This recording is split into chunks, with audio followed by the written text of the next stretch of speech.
Today on the Andrew Cooperrider show, we'll be going over we'll just go over one, but there's a few other candidates running for president of the United States that will show up printed on the ballot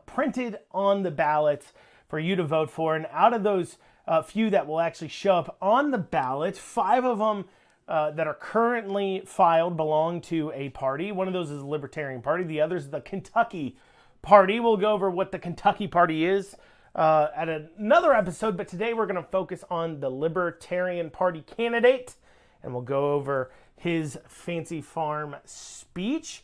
We'll also talk about street takeovers this past weekend, big street takeovers happening in Louisville, a little lesser so in Lexington. There's a crucial piece of information, though, that the news media reporting on this, as well as the police in their Facebook posts about what's going on, are missing. Hoping you don't notice because it doesn't fit into the current media narrative, the current media agenda. We'll go into just what they're missing, what they're trying not to say. We're going to have all that and more today on the Andrew Cooperrider show. Of course, as always, make sure you like, comment, share, and subscribe. Make sure you tell others to tune on into the show, to take a listen to the show each and every single day. It's a fantastic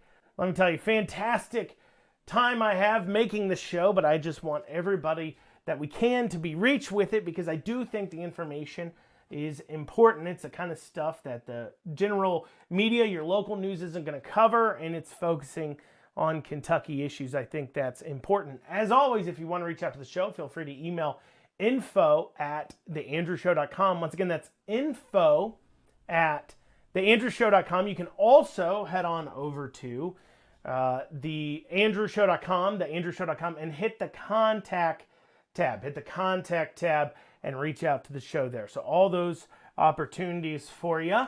But without further ado, let's dig down into it. So we do have a few parties other than the Democrat and Republican Party, and those two right now are the Libertarian Party and Kentucky Party, filing for president here in Kentucky. Now, you may ask a question, and a lot of people do, like, why do these third-party candidates file to run for president in Kentucky? Like, for an example, take the Kentucky Party.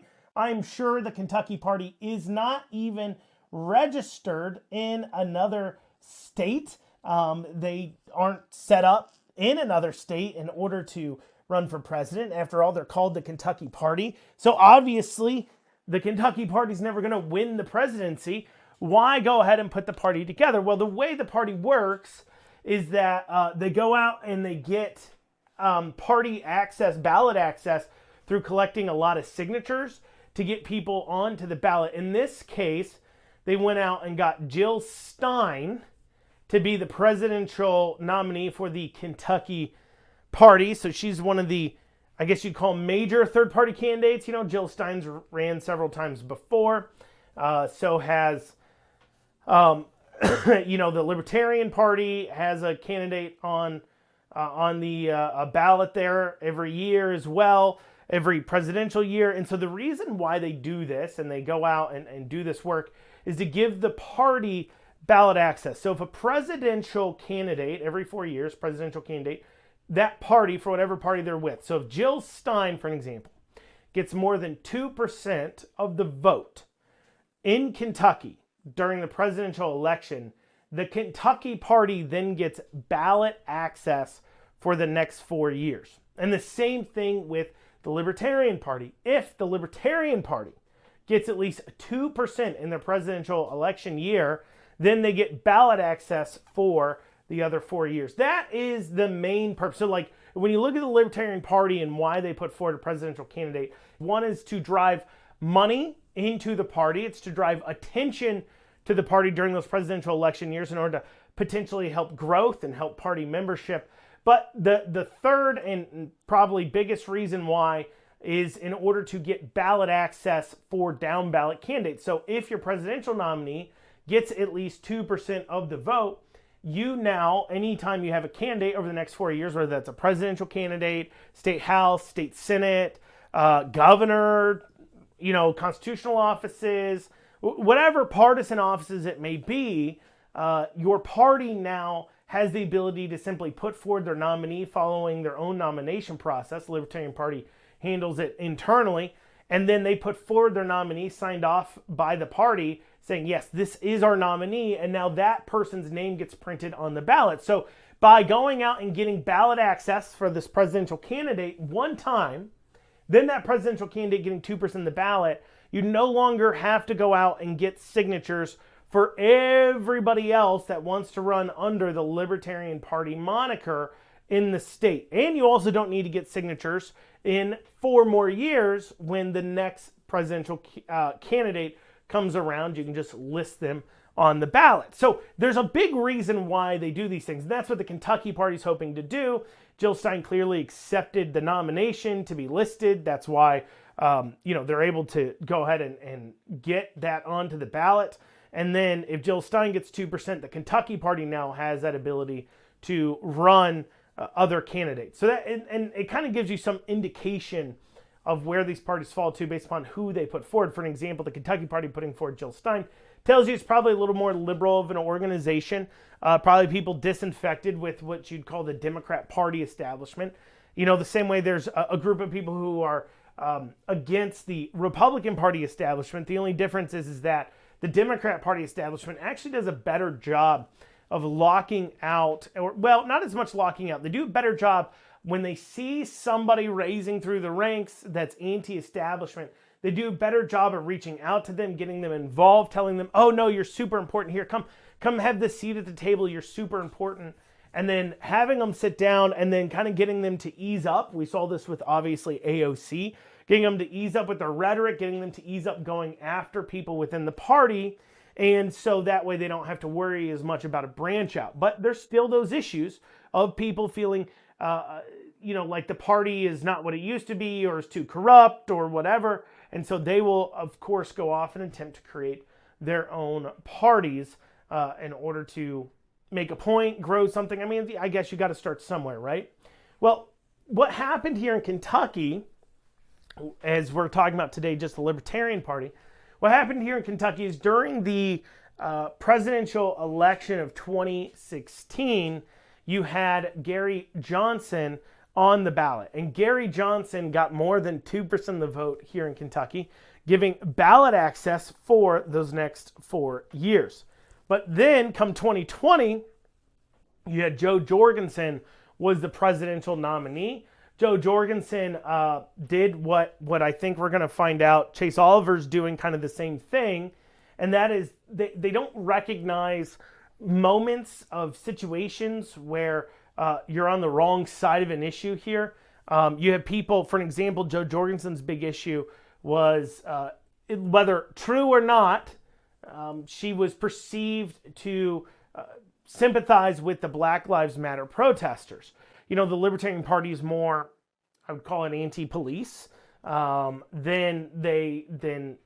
typical Republicans or even typical Democrats probably are. They've been pretty anti-police for a long time, and it has to do with the belief of, the state having a monopoly on violence. And I think there is some factors that they get right there that we can talk about at a later date, but they are generally anti-police. So when the BLM riots happen, there's a natural affect to go ahead and sympathize with the Black Lives Matter protesters while ignoring the fact that they're destroying people's property. And one thing that the Libertarians especially are supposed to believe heavily in is property rights.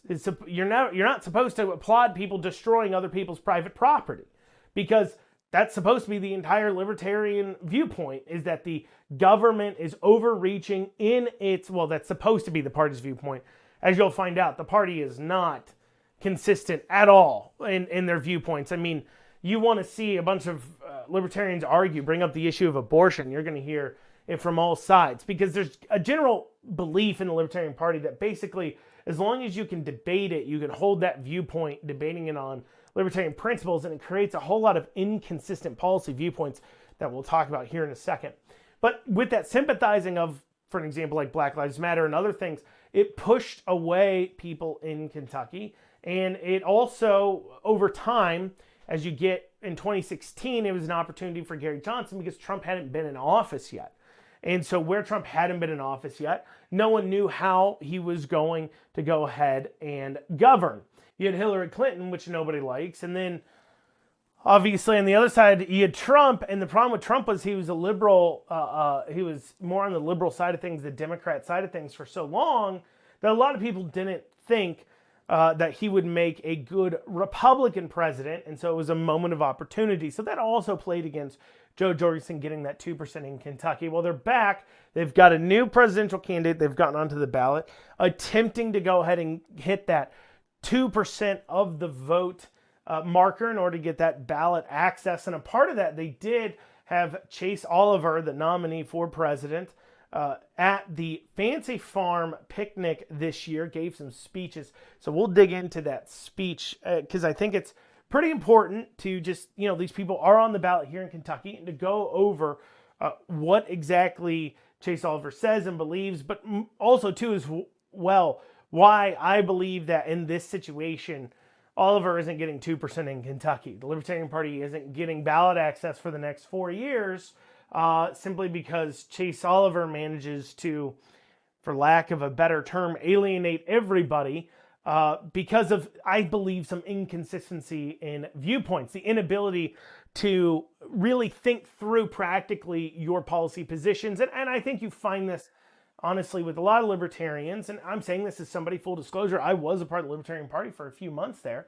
And what I generally discovered was a mass of individuals that didn't believe in any consistent policy standpoints or beliefs, that the only thing that united them was the belief that both the Republican Party and Democrat Party are corrupt. True. But what they fail to recognize is the fact that the spinelessness, the corruptness, the self-servingness of the Republican Party's and Democrat Party members has to do with the fact that we're human. It's got nothing to do with the R or D. It's not like if you throw an L next to somebody's name, they suddenly become uncorruptible. No. It's that it's a human thing. And so if your issue is that, there's corrupt people in those parties, well, that's because they're the party in power. And they have power. And if the minute the Libertarian Party got to the point where it had people in office and had power, having that opportunity, it itself would also become just as corrupt. That's why I take issue with these third parties pretending like they're the solution to our problems. Our problems are built in the human mindset. Our problems are built into how we as Americans vote. How we broke our government is because we don't bother researching ourselves. We don't bother actually looking through the BS. We're bought off with ads and mailers. It's got nothing to do with anything else but the voters themselves being persuaded by dumb things like ads, like mailers, that don't actually do their research. That's why. That's why we have issues. And suddenly somebody else getting into power with a different party ain't going to fix it. But regardless, I think it's worthwhile for us to go ahead and look at Chase Oliver's speech in Fancy Farm. I'm going to go through this here. We got some different cuts for you this year. Let's go through this first part. This is what he opens up with. Let's take a listen. I want to say is I want to thank St. Jerome Parish and for Fancy Farm for allowing me to speak here. I am the first candidate for president to speak at this event who is not a Republican or a Democrat, and I think that's a sign that more and more people are waking up to the fact that the two-party system is really a one-party system in this country. That's his opening makes a lot of sense as you sit there and you're like, yeah, I mean, we talk about the uniparty. I've talked about what the uniparty is on this show. The problem the libertarians are having right now with this messaging, and the problem Chase Oliver is having with this messaging this time around, is that obviously Trump is viewed as the anti-uniparty candidate, period. He's viewed as that. Those disinfected voters that you thought were fighting the uniparty, well, they have a candidate to vote for now. That's Trump. You see, there's a lot of, and this is an interesting, fascinating thing that people have talked about, and that was the voters who went from being Bernie Sanders voters to now being Donald Trump voters. And I'm talking about people like Joe Rogan, for an example. We've seen that happen. We've seen that with Tim Pool. These are people that pretty openly supported and said nice things about Bernie Sanders. I don't know if Joe Rogan actually ever came out and said exactly who he's voting for. I didn't per se research it, but I do remember at the time he obviously liked Bernie Sanders. I believe he said that he would have voted for Bernie Sanders. And now it definitely seems like Joe Rogan is leaning towards Trump. He's kind of leaning towards RFK, but RFK endorsed Trump. You know, I think Joe Rogan's the type where he more so wants to see Trump win. And also, if you listen to auxiliary podcasts, not Joe Rogan's podcast, but for example, like Kill Tony, that's a stand-up comedy podcast, but it involves a lot of Joe Rogan's friends, and you hear how they're talking about the presidential election. I think it's pretty safe to assume that Joe Rogan wants Trump to win. And so the reason why I bring that up, though, is this disinfected group that look at the uniparty and say, I'm against that. They found their candidate in Trump. Obviously, based upon the fact that all the uniparty Republicans, people like the Cheneys, you know, the people who lied to us about WMDs being in Iraq in order to get us to go into war, all those uniparty types that care about feeding the war machine, that care about continuing to rejigger our economy in order to move more money out of your pockets into their donors' pockets, into the corporations that had paid them off pockets. You know, those types of people. Donald Trump is looked at as a person who's fighting against that already. He's viewed as the anti-uniparty candidate. Same way Bernie Sanders was viewed in the Democrats as the anti-uniparty candidate. And so when you're making this anti-uniparty ploy as your Chase Oliver, your problem is now you're talking about Donald Trump. And he kind of recognizes that as he goes into his next bit talking about how Donald Trump spends too much and loves gun control and all the rest. Let's take a listen to this. Now, I care about the things that each and every one of you care about because I'm a regular working person. I'm somebody who's had to live paycheck to paycheck. I go to the grocery store and I see the impact of inflation when I try to fill up the grocery cart. But here's the thing that neither the Democrats or Republicans are going to tell you.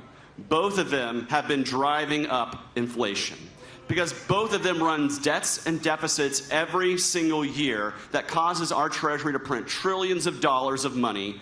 And so when we think about who do we want to run against, we got the Joe Biden, who added $8.9 trillion to our deficit, who wanted to raise the age to own a gun to 21, who wanted to have due process first, but take the gun. Oh, wait, never mind. I'm reading Donald Trump's record on the economy and on guns.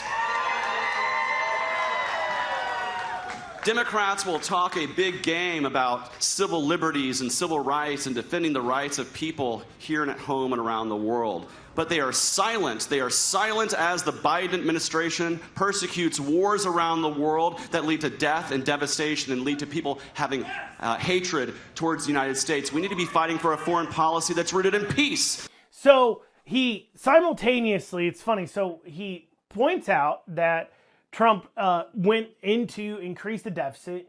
A lot of people might say that's a low blow, considering the fact that you had COVID issues going on. I'm not going to pretend like Trump is super duper great at getting our deficit under control. But one thing that they won't talk about, or our debt under control too, obviously though, COVID and that massive spending didn't help. And the question becomes, what do you do about that? I mean, you've got governors out here shutting down the country, literally shutting down the country, shutting down their states. That's their decisions to make. And then, do you just leave everybody be unemployed? What do you do in that situation? And what I've never really heard from Chase Oliver per se, and because he doesn't want to talk about it too much, and I think it's because he's got some bad viewpoints that could surface on lockdowns, but what I've never heard really from libertarians as a whole is exactly what they would do in lockdown situations. In fact, the only elected libertarian state legislature during COVID, I do believe, was out in, Wyoming, I believe? Yes, I believe it was Wyoming. And he voted for vaccine mandates. So this big talk about federal government and government telling you what to do and your rights, but yet when we see libertarians in action, they do the same thing. It's easy when you don't have the power to sit there and say, I would have not spent that money. But the question is, what would you have done? Now, granted, I know what I would have done.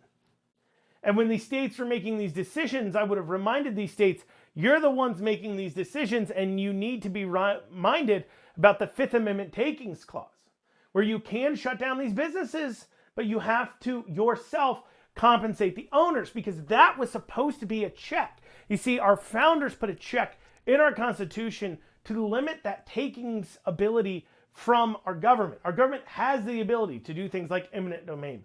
The government does, for public health reasons, have the ability to say businesses can't operate if it's for the quote-unquote greater good. However, the check on that power from our founders was you have to compensate those individuals fairly for that money. And the problem becomes that states can't print dough.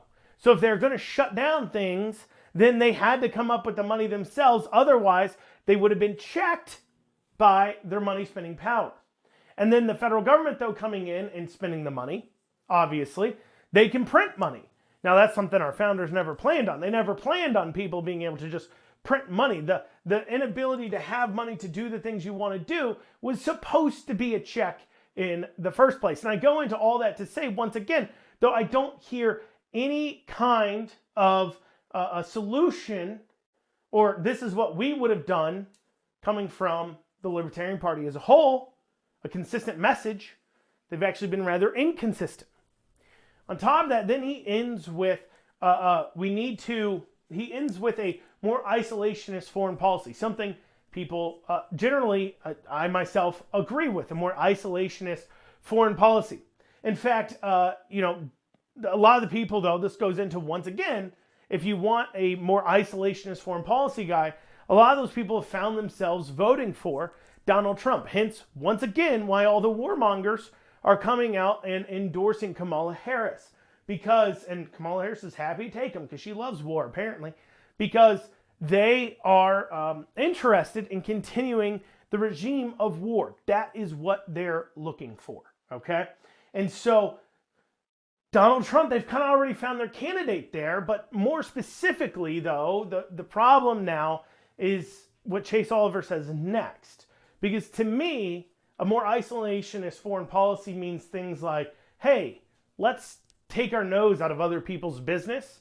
Like, we can use, I agree with what he's about to say about the economy, but he goes into the ceasefire now crowd to appease, to try to grab up those Democrats, those uncommitted Democrats in places like Dearborn, Michigan, and other places, in order to say, hey, we believe in the ceasefire in Israel. We want to see that ceasefire. We support that.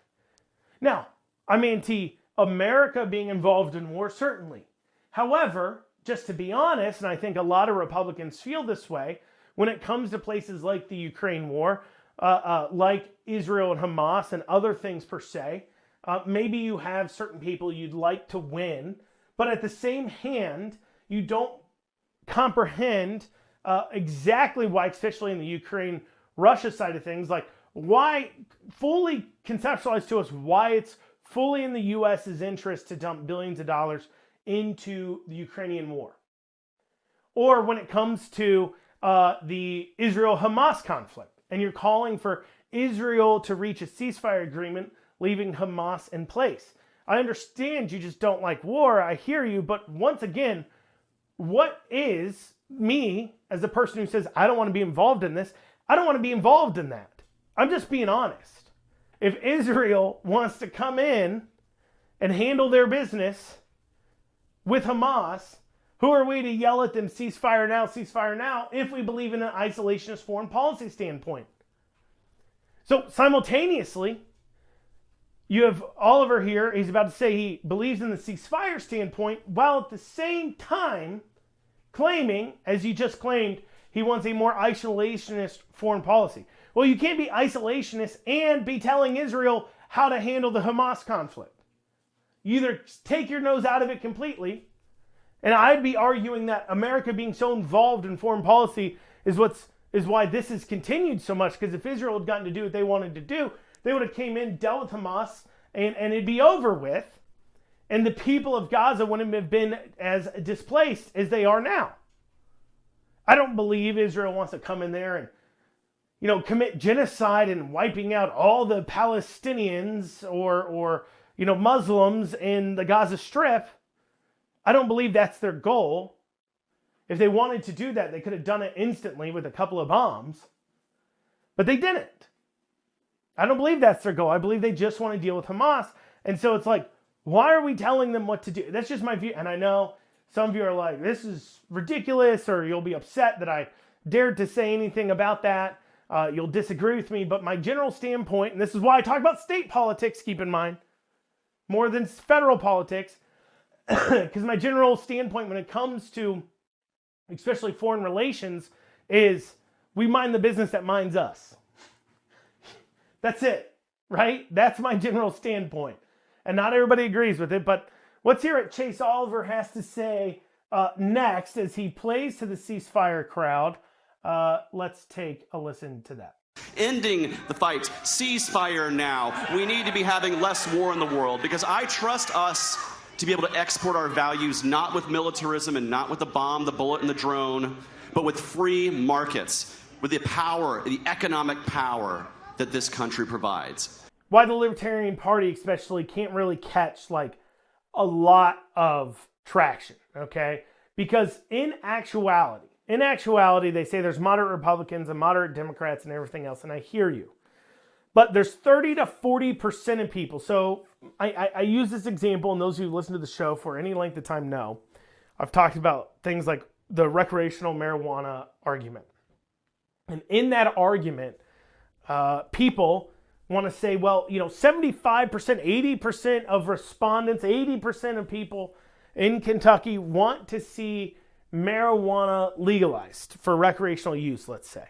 Why won't Republicans do it? And that comes from a standpoint of not understanding the nature of politics. Because when it comes to, for example, the Republican Party, they have their primaries, and they have to play to the people in their primaries and winning over their votes. And the Libertarian has their primaries, and they have to play to their primary voters. It's just far fewer of them, so they know kind of where they all fall.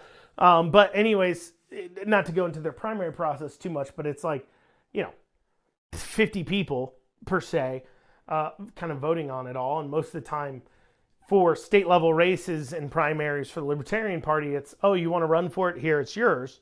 But when it comes to the Republican and Democrat side of things, when you're dealing with your base within the party, you've got to win that nomination.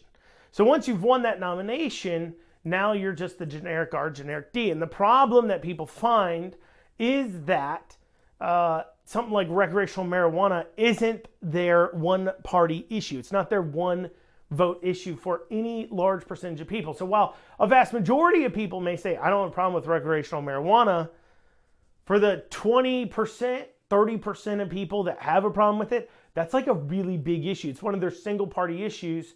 And in a primary, in a Republican Party primary, those people make up a good percentage of the vote. Meanwhile, the people who are pro-marijuana, they don't make up any significant percentage of the Republican primary voter electorate at all. So by saying I'm for recreational marijuana, you hurt yourself in the Republican primaries, and you don't gain anything from it, because moving into the general, next to nobody, like literally a small, tiny percentage is a single issue marijuana voter. Tiny percentage. That's why it doesn't move forward. It doesn't make it forward, at least here in Kentucky, is because of the state of play of politics here. People don't care. So if you want to convince people to your viewpoint, for an example on marijuana, you have to convince large numbers of the Republican electorate in the primary voting to make it an important issue to them. In the same way that for the Libertarian Party, large numbers of the electorate, 60%, 70%, are already pretty hard R, pretty hard D. They believe full-heartedly whatever the Republican parties are believing at that standpoint. They're I don't want to say they're told to believe what they believe, but they generally speaking have a pretty hefty Republican or Democrat belief. So there's only 30% or so of moderates. And so you're trying to craft, and you see this a lot of times with the Libertarian Party, they're trying to craft a rhetoric that can find the middle of the road, can find the moderate, right? Going into another analogy, back in the day when the U.S. military switched over from propellered airplane to jet airplanes, this is a fantastic allegory for what we're talking about here, and this is all true, so you can look it up if you want. But back when they switched from propeller airplane over to jet aircraft, we used to run about a 5-to-1 ratio. So American pilots would shoot down 5 to every one of our planes that went down. So we take down 5 planes for every one of our planes. That was their goal, at least. And we got pretty close. But when they switched over to jet aircraft, they started seeing that shrink. They started seeing more Americans losing their planes to a lower and lower percentage and ratio to taking down enemy aircraft. And so the Air Corps decided to take a look at this and figure out, what do we need to do? What's happening here? And what they discovered is that when they switched from propeller to jet aircraft, reaction time became so incredibly important. And when they came through and they built the jet aircraft, originally what they had went ahead and did was they just built everything for the average measurements, the average arm length, the average leg length, the average torso length for the average man. And by doing that, they created a cockpit, though, that was built for no one, because nobody had average leg length, average arm length, and average torso length. Nobody has all averages of all those. People are all over the map and falling within that, because the nature of an average means it's very likely, if not almost 100% probable, unless you have just tons of data standpoints, that nobody is average. So by building something for the average, they've built it for no one. In the same way, the Libertarian Party is building policy for the average moderate person they're trying to make claims to, or kind of building policy around disinfected beliefs, trying to pick up as many people upset with their parties as possible. But by building policy ideas around the average, what they believe the average is, or the moderate belief, is they end up in a position where they're building it for nobody. So you kind of end up in a similar situation. But let's move on here. Let's listen to, what is this, clip 5. Now, I'm a libertarian, and some of you may be saying, what is a libertarian? A libertarian is somebody who believes that you can control your life better than the federal government. Somebody who believes that you can make the decisions for yourself, for your family, and your neighborhood, not a giant federal government that's spending trillions of dollars a year in deficits. So, interesting. So they're sitting there talking about what the Libertarian Party is, that believes you can control your life better than the government. And this goes into another issue, fight, contention, debate within the Libertarian Party, but also part of the reason why we didn't see clear and consistent messaging during COVID lockdowns, which should have been a great opportunity for the Libertarian Party to make a lot of waves and push forward. And it has to do with the fact that when they come to saying, hey, we don't believe in the state telling you what to do, and you're going to hear him, he goes on to talk about kids and other medical decisions and those types of things. You end up in a weird way, not a weird way, but you end up in a position where we have to have a greater discussion about what you mean by that. Because if you want to be a sheer parent-child absolutist, which you're not. Nobody is that, right? Like, nobody's going to sit there and tell me, if I asked you, should it be legal for a parent to show a 5-year-old pornography? For a parent to take their 5-year-old and say, you know what, this is what I believe is best for them. So I'm going to sit them down and I'm going to expose them to pornography. Would you say that that's right? That's the right thing to do? Of course not. Should that be illegal? Should that be considered abuse? Sure. Is it legal for a parent to beat their kid as much as they want? No. Should it be? Is that the libertarian standpoint that, well, it's your kid, so beat them as much as you want? No, they're not going to say that, because the belief is, don't hurt people, don't take their stuff. In fact, during that clip, they zoomed in on, I believe that's Robert Perry's shirt that says, don't hurt people and don't take their stuff. Zoomed in on it. Well, hurting people means also, when it comes to your own children, hurting your children. Doing things that are abusive. And I bring this up because one of the issues that Chase Oliver has with getting any kind of traction, especially in Kentucky, but even nationwide, is his prior stated beliefs when it comes to transitioning minors. The belief that if a parent wants to chop the genitalia off their kids, if the parent wants to give gender transitioning hormones to their children, if a parent wants to do that, then that's their right, that's their freedom to do so, and the government has no right to tell them what to do. That's their belief. But can we not agree? Well, I guess they can't, obviously, but Going to a 12-year-old, a 16-year-old even, and doing permanent life-altering changes to them, well, that's should be considered abuse, right? Coming through and chopping off their genitalia or chopping off their chest or giving them transition hormones. Wouldn't that be hurting them? We've seen a lot of negative impacts from doing those kinds of things. They're not an adult yet. They can't consent. There's a belief of consenting, right? That even if they say, yes, I want it, they're under 18, they can't consent. So are you saying, what should the age of consent be? Is that what you're arguing, Chase Oliver? Is that you want to lower the age of consent? Are you to what? To what age and why that age? We can say 18 due to tradition. We can say 18 due to a lot of just that's where the line was drawn in legal law in the U.S. We can say that because of the history. But if you want to move it earlier, you're going to have to justify that and make that argument, and that's not an argument they make.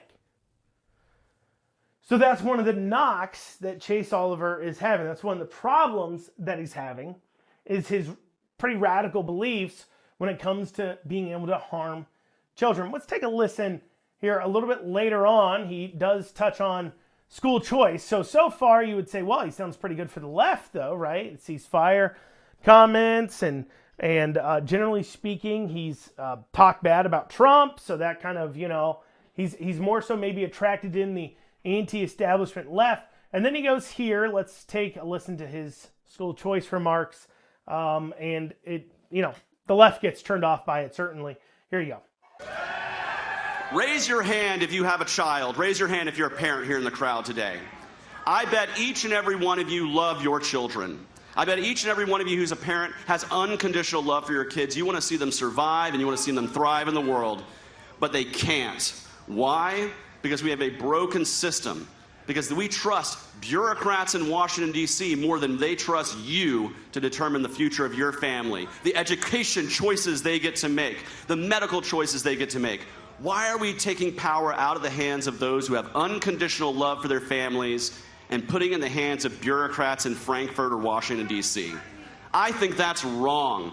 I think you should determine the education that your kids get. And if we're going to fund schools, you fund the student, not the system. If public schools are good, they'll keep being funded. But if public schools are bad, like in the city of Atlanta, I'm from Atlanta, Georgia. Public schools are so bad that the teachers had to collude and cheat on test scores to raise their funding. That's not successful for our students. That's not creating critical thinkers and lifelong learners. Now, I'm a libertarian because I believe you can control your life, and that includes the ability to defend yourself. So obviously that then turns the left against him as he talks about school choice and everything else, talks about his commitment to the Second Amendment, once again creating a kind of a party for no one. Let's go to now his closing remarks here and take a listen to those. And so I'm here to give you a warning. This is a warning to all of you. The more we divide ourselves, the further we push ourselves into one corner or the other, the further we look at our people who vote differently as enemies and hatred against them, the more our country is at risk, the more our economy is at risk, and the more the future of each and every one of us and our kids and grandkids is at risk. I'm running for president because I know we need to have a new generation in Washington, D.C. I may be a fresh face in politics. I'm 40 years old. 40 years ago, Mitch McConnell was a fresh face in politics. It's time for us to have new leadership in this country on both sides of the aisle. I am tired of Democrats and Republicans being in Congress who were in Congress when I was in high school 20 years ago. This is the problem of the two-party system. It keeps power ingrained. It keeps people stuck in this two-party morass we've been in. I dare you to vote differently. I dare you to think about the dreams in your life, the things that you want in your life. You want to own your first home. You want your kids to go to a great school. You want to see peace around the world. Whatever that dream is, much of the time it's being inhibited by bad government and bad politicians. And the only way to hold them accountable is to use the power of the vote. So chase your dreams, don't be afraid to vote differently, and vote for yourself, your community, your family, and not the politics of the two-party system. Thank you very much. So that's his closing remarks. Obviously, once again, we've talked about some of the issues with the statements. One thing that came to mind as I was watching that, as he talks about, once again, we want peace around the world. You know, that's an interesting standpoint. If you want peace around the world, then you would be, once again, going back to foreign policy, I guess more for interventional foreign policy. I mean, peace around the world isn't exactly, can't happen because of the American president. I think that's part of the problem here is we keep involving ourselves in conflicts. I mean, literally, the conflicts around the Middle East are thousands of years old. I mean, they're talked about in the Bible. You think what? You as president are going to solve that? Not without killing a lot of people and coming in and being very dictatorial and very strong-armed and strong-handed with these individuals. So that's not going to happen. That's not going to work. But, you know, I think that probably escapes them. But there you go. There's Chase Oliver. That's what he believes in, supposedly. And you can kind of get some concepts there. We'll probably go over the Kentucky Party a little bit and what the purpose is behind that at a different episode. But now I want to cover something that happened over the weekend. In order to do that for you here, I want to play, this is a news report. So this is a story coming out of Wave 3. Let's take a listen to that. Louisville Metro Police have arrested another person in connection to the street racing takeovers that happened Labor Day weekend and say that he was picked up during another takeover last night.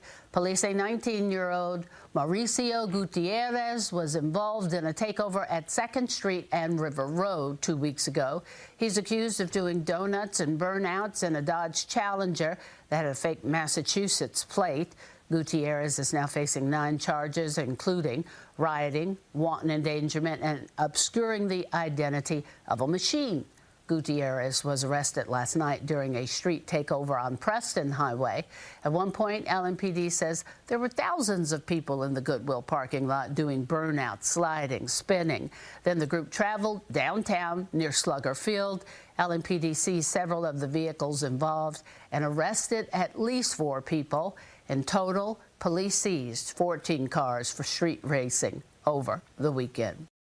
So that was the Wave 3 report. Now this is what the Louisville Metro Police Department posted on Facebook. It says, busy weekend for LMPD. LMPD seized 14 cars this weekend due to street takeovers. Some of the pictured vehicles acted as blockers so motorists can slide on both public and private property. Last night, LMPD had actual intelligence that street takeovers were imminent, and we created a detail to combat the offenses. Takeovers started off in the 8600 block of Preston Highway. Motorists were observed spinning out and firing celebratory gunfire from their vehicles into the air. The next location was the 6200 block of Preston Highway in the Goodwill lot. We estimated thousands of people in the lot, some doing burnouts, sliding, and spinning. It took LMPD about an hour to shut this down, utilizing division resources from all across the department. The final location was the parking lot next to Slugger Field. LMPD seized multiple vehicles and made multiple arrests. Sunday, 10 vehicles towed in. Total was 7 seized under the ordinance, 2 handguns, 3 DUI arrests, 1 felony warrant served, 1 felony arrest, 4 citations issued for reckless driving. Now, there is something in the photos, there's something in the videos of the street takeovers, and there was something else that we witnessed here in Lexington about midnight over the weekend too as well, seeing our own caravan of vehicles seeming to celebrate, honk their horns, being excited. And something that nobody's mentioning about this, and that is on almost every single one of these, at least the trucks and most of the vehicles, there's the Mexican flag. Now you may wonder, why was there thousands of people gathered doing street takeovers with Mexican flags hanging off every single one of their vehicles over the weekend? Well, for those of you who are unaware, it was the Mexico Day of Independence. They're celebrating the Independence Day of Mexico.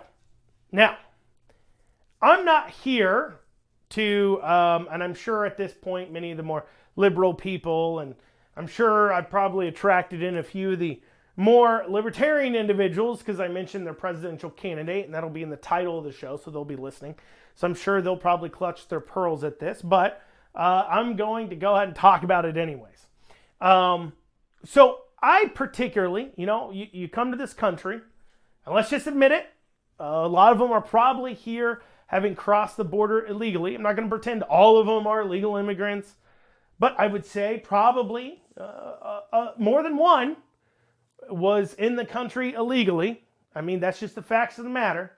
You can yell at me all you want to, but it is the facts. But, it's one thing to come to this country and, out of tradition or what have you, to go ahead and maybe on the day of Mexico independence, have a cookout, have some people over, celebrate something in your culture, a tradition. That's one thing. That's one thing. It's another thing entirely to come to this country and celebrate the country you came from, a country who clearly isn't as good as the country you're in currently. You come to America. Let's say these people are here legally, especially. You come to America. You immigrate here to America. If you've done it legally, you're now an American. And my expectation for you as an individual is not that you forego any of your traditions, beliefs, or any kind of, excitement tied to necessarily your old country. You can still care about what's happening in that country, obviously, your family and everything else. But I do expect you to be more proud of the country you're currently in than your old country. Why? Because clearly your old country doesn't have something that America has. I expect if you're going to do street takeovers on a day of independence out of excitement with flags hanging off of it, it better be the 4th of July. I know that's funny to say, because they are obviously still breaking the law with the street takeovers.